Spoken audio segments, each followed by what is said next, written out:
Dear students, in this particular unit we are going to discuss about the identification of the bacteria.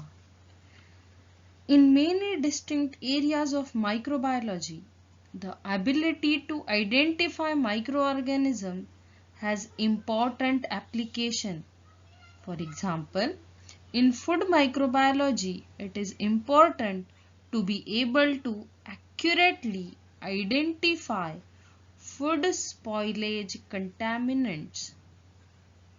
In microbiology ecology, the identification of microorganisms helps us characterize biodiversity. Bacteria, fungi, protozoas are the integral part of microbial diversity, and these seems to be unnoticed normal resources that deserves greater attention. Microorganisms are found in all type of ecosystems. Bacteria are remarkable in the abilities to live in the environments that they are hospitable for life and the greatest among energy sources. The morphological and biochemical methods of identification of bacteria is the classical method for characterization of the bacteria. Classical identification of individual bacterial species in the environment samples involves isolation, laboratory culture, and their taxonomic characterization. The classification of the bacteria into families, genera, and species is based on a wide range of phenotypic characteristics. This includes culture condition, colonies, biochemical characteristics, and their detailed morphology.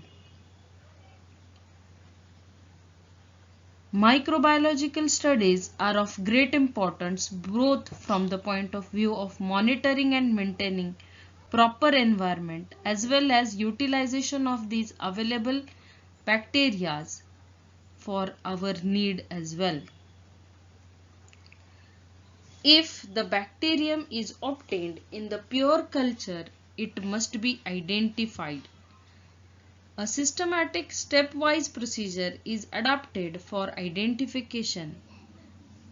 There are some methods for determination of the bacterial characteristics. In this particular unit, we will discuss these methods. So, the bacterial characteristics depending upon first is the identification of bacteria. This identification of bacteria will help in the bacterial characteristics. It is done by morphology and microscopy. In the morphology, it depends upon many factors like the strain studied, nature of the culture medium used, the temperature and time of incubation, age of the culture, and number of the subcultures it has undergone. And microscopy will help us to determine all the characteristics which cannot be made out in the single medium, and sometime it may require the multiple media. So very first thing of characteristics is the shape. The bacteria are present in different type of shapes, that is oval or spherical we can say, then filamentous, then this is spherical, filamentous, rod shaped, comma shaped, and this will be spiral one. Next characteristics is the size. Now the length and the breadth of bacteria may vary. Sides may be parallel, convex, concave, or irregular. The ends may be cut straight, rounded, or tapering. Considerable variation in shape and size leads to the club, navicular, swollen or shadow or giant forms, these can be observed under microscope. Next part is the motility. Now the microorganisms may be motile or non-motile. Their motility can be determined with the help of hanging drop method. If the bacteria are motile without any staining, their motility can be determined in this particular method. Next part is of the arrangement. Now, how the bacteria are arranged in nature. Depending upon their arrangement, they are classified in different forms. So cocci are arranged in these four different parts. That if they are present in the pair, whether they are present as tetrad, that is group of four, or in the chain line, or they may be having a cluster. Next is the bacilli. Bacilli are also having different arrangement. That is this one, that is Coccobacilli. These are fusiform bacilli and these are miscellaneous bacilli. And last one is the spirochetes, which will be having the shape like this. So these are the different arrangements of the bacteria present in the nature, and depending upon their arrangement they are or their shape, they are classified as cocci, bacilli or spirochetes. Next part is the flagella. Flagella is nothing but this particular structure which is present outside the cell of the bacteria. This structure will be known as flagella. Flagella may be present or may not be present. That is, the bacteria may be without flagella or with flagella, that is atrichate or monotrichate, lopotrichate, amphitrichate or peritrichate. Depending upon the flagella type, it can be classified as these types. And this flagella cannot be seen under the microscope easily. So to observe this flagella, light microscope is used. Next one is the capsule. Capsule also may be present, may not be present. It can be demonstrated by negative staining, dark ground illumination, phase contrast or by electron microscopy. That is, negative staining indicates that capsule is present there. Then you can use the phase contrast or electron microscopy. The next part is spores. Spores may present as oval shape, spherical or ellipsoidal. It may be of the same width or wider than the bacillary body. Spores may be equatorial, subterminal or terminal. Now these are some characteristics which we have studied. Depending upon these different characteristics, the bacteria are classified.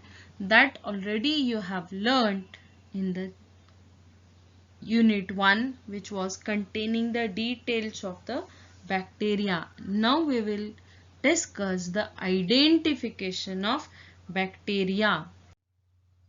Now for the identification of the bacteria, the very first method is the staining reactions, and it involves many staining reactions. So first we are going to see the simple staining. In the simple staining, the age of the culture is important. In older cultures, staining characteristics either vary or are not brought out well. Simple stains brings out morphology. Differential and special strains are necessary to study the characteristics like flagella, capsule, spores and metachromic granules. Now, as I have told you that there are different techniques. So, first is the simple staining, second is the gram staining, then comes is the Zell-Nielsen staining. So these are different techniques to identify different types of bacteria. Gram staining will be giving gram positive and gram negative bacteria. Zell-Nielsen stain will be differentiating the acid fast staining bacteria and non-acid fast bacteria. Now in this particular simple staining, the bacterial cell surface and the cytoplasm is negatively charged, and the reagent which we are using, that is reagent like methylene blue, these are positively charged. They will be readily giving hydroxide ion or accept hydrogen ion, and they becomes positively charged. So there will be reaction between the negatively charged cell or the cytoplasm and the positively charged reagent, and the cytoplasm or the bacterial cell gets stained due to this particular reaction, and after staining the bacterial cell morphology can be appreciated. Staining is nothing but a simple coloring of the bacterial cell so that under microscope we can easily identify the shape, size, or whether capsule is present or not, spores are there or not. These things can be easily identified. So this is a simple staining. Here in the simple staining, the very first thing is to take a loopful suspension, then spread it over the slide, then allow it to air dry, then add the methanol to fix that smear on the slide, then add methylene blue, then remove the excess of methylene blue, and then observe the slide under the microscope. Okay, now we will see actually how this reaction we are supposed to do. Now here we will see that we have to take a test tube, then one loopful suspension from the test tube, and you have to spread it on the slide. Then add the methanol so that that smear become fixed. Then go for addition of methylene blue. Then again add water to remove excess stain, and then observe under microscope. Here when we are adding methylene blue, we are supposed to allow it for 1 minute. Always washing of the excess of stain will be done with the distilled water, and first we will be placing this slide under 10x microscope. Then if we are able to focus that particular organism, then we are supposed to shift for 100x, that is oil immersion lens, and we will be identifying the characteristics. Now this particular simple staining is useful to differentiate the bacteria from the yeast cells. When endocervical swab culture is taken, and it will be containing both Staphylococcus species and yeast cells. So if we take that swab and we will grow that particular culture in a blood agar, then in the blood agar these two species, although these are two different species, they are going to show the similar colonies. So simple staining from this colonies will help us, that because only in simple staining the bacterial cell, that is Staphylococcus species, gets stained, so it can be differentiated from the yeast cells. The second example or second application or uses to identify the bacterial isolate. Due to their ubiquitous presence, Bacillus species may present as contaminant in the culture plates. For example, there will be growth in the blood agar but no growth in the McConkey's agar. So this will help us to identify the shape of bacteria as well as to eliminate the isolate which is present as the contaminant. Thank you.